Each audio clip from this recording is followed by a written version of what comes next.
Jungkook का जन्म 1 सितंबर 1997 को साउथ कोरिया के बुसान में हुआ था। जंगकुक की फैमिली में उनके पेरेंट्स को छोड़कर उनका एक बड़ा भाई भी है। जंगकुक बचपन से ही एक बैडमिंटन प्लेयर बनना चाहते थे। उन्हें स्पोर्ट्स में हमेशा से ही इंटरेस्ट था, लेकिन जब एक बार उन्होंने जी ड्रैगन को टीवी पर हार्ट ब्रेकर को परफॉर्म करते हुए देखा तो उन्हें भी एक सिंगर बनने की इच्छा हुई। इसलिए उन्होंने 2011 में डेगू में अपना फर्स्ट ऑडिशन दिया, जहां उनकी ऑडिशन वीडियो आप स्क्रीन पर देख सकते हैं। आप देख सकते हैं कि जंगकुक उस टाइम कितने ज्यादा यंग थे। वह सिर्फ 15 साल के ही थे, तो वह कुछ ऐसे दिखते थे। खैर, उस ऑडिशन में जंगकुक को सिलेक्ट नहीं किया गया, लेकिन उसके बाद जंगकुक को 7 डिफरेंट कंपनी से ऑफर मिले थे, जिसमें बिग हिट भी शामिल थी। लेकिन जब जंगकुक ने एक बार आरएम को रैपिंग करते हुए देखा तो उन्हें आरएम की रैपिंग इतनी ज्यादा पसंद आई थी कि वह आरएम के फैन बन गए थे। और जब जंगकुक को पता चला कि आरएम भी बिग हिट में एज ए ट्रेनी है, तो जंगकुक ने भी बिना टाइम गवाए बिग हिट को ज्वाइन कर लिया। जब जेके ने बिग हिट को ज्वाइन किया तो वह अपनी डांस स्किल्स को इम्प्रूव करने के लिए लॉस एंजलिस गए थे, जहां से 2012 में वापस लौटकर वह कई सारे के-पॉप आइडल्स की सॉन्ग्स में बैक डांसर के रूप में नजर आए थे और उनके साथ साथ जेहोप भी थे। लेकिन एक वक्त ऐसा भी आया था जब इतना सब कुछ करने के बावजूद भी जंगकुक बैंड से निकाल दिए जाने वाले थे, क्योंकि बैंग पीडी ने बताया था कि जंगकुक बहुत ज्यादा शर्मीले थे, यानी वो एक इंट्रोवर्ट थे। जब भी जंगकुक को सिंगिंग करने के लिए कहा जाता था तो वह एकदम चुपचाप खड़े रहते थे और नर्वस हो जाते थे।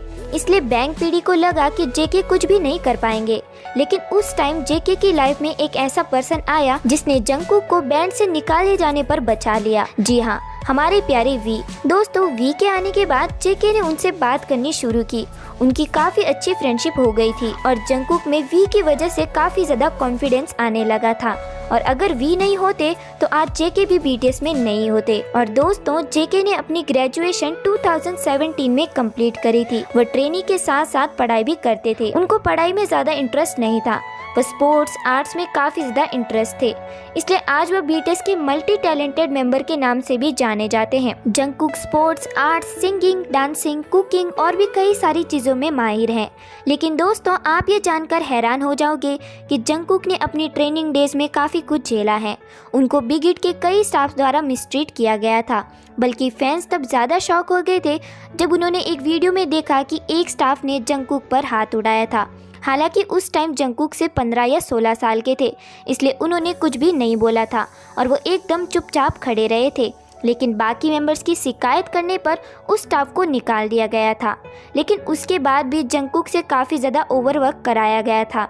वह हमेशा ही ज़्यादातर टाइम प्रैक्टिस या फिर ट्रेनिंग करते हुए नजर आते थे और उसी ओवरवर्क की वजह से वह बीटीएस में एक ऐसे मेंबर हैं जो स्टेज पर ज़्यादातर टाइम बेहोश हुए हैं या फिर इंजर्ड हुए हैं। बल्कि एक कॉन्सर्ट के बाद तो उनकी हालत इतनी ज़्यादा खराब हो गई थी कि उन्हें सांस लेने में भी प्रॉब्लम होने लगी थी। जंगकुक ने अपने एक इंटरव्यू में बताया था कि उनकी सबसे बड़ी वीकनेस है बीटीएस मेंबर्स। जी हाँ, बीटीएस मेंबर्स को रोता हुआ देखकर वह भी रोने लग जाते हैं और इमोशनल हो जाते हैं। बीटीएस मेंबर्स ने भी बताया था कि जेके बीटीएस में सबसे ज्यादा इमोशनल पर्सन है। वह अगर स्टेज परफॉर्मेंस के दौरान अगर कोई छोटी सी भी गलती कर देते हैं तो बैक स्टेज पर काफी ज्यादा रोने लगते हैं और अपने आप को ब्लेम करने लग जाते हैं।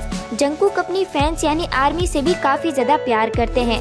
जब भी उनको अपनी फैंस की तरफ से लेटर मिलता है तो वो लेटर पढ़ते पढ़ते ही रोने लग जाते हैं। आर्मी का इतना ज्यादा प्यार और सपोर्ट देखकर जंगकुक ने बताया था कि उनके लिए उनका सबसे ज्यादा हार्ड टाइम तब था जब जेहोप ने कहा था कि वह बीटीएस को छोड़कर जा रहे हैं। तब जेके को लगा था कि अब बीटीएस टूट जाएगा, क्योंकि उन्हें जेहोप का जाना बिल्कुल भी सही नहीं लग रहा था। जेके ने कहा था कि वह उस टाइम रात भर रोए थे, लेकिन जब सुबह उन्हें पता चला कि जेहोप बीटीएस को छोड़कर नहीं जा रहे तब उनकी खुशी का कोई ठिकाना ही नहीं रहा था। इसके पीछे का रीजन ये था कि बाकी मेंबर्स ने जेहोप को काफी समझाया कि वह बीटीएस को ना छोड़े और वेट करे कि आगे क्या होता है। जंगकुक ने अपने काफी सोलो सॉन्ग्स भी रिलीज किए हैं, जिसमें से euphoria, still with you, my time और भी बहुत सारे। मेरा फेवरेट तो यूफोरिया है। आपका फेवरेट सॉन्ग कौन सा है मुझे कमेंट्स करके जरूर बताना। जंगकुक बीटीएस के दूसरे ऐसे मेंबर हैं जो 2011 में वर्ल्ड के मोस्ट हैंडसम मैन की लिस्ट पर टॉप 1 पर रह चुके हैं। जंगकुक की फेवरेट ड्रिंक बनाना मिल्क है और उनको फ्री टाइम में वीडियो गेम्स खेलना काफी ज्यादा पसंद है। जेके ने बताया है कि अगर वह आज बीटीएस के मेंबर ना होते तो वो एक प्रो गेमर जरूर बनते। जंगकुक को आर्मी कई नाम से जानती है, जैसे कि गोल्डन मार्क ने, जेके, कुकी और बनी। बनी उनको इसलिए बोलते हैं क्योंकि उनकी स्माइल और हैबिट्स ज्यादातर टाइम बनी की तरह दिखती हैं।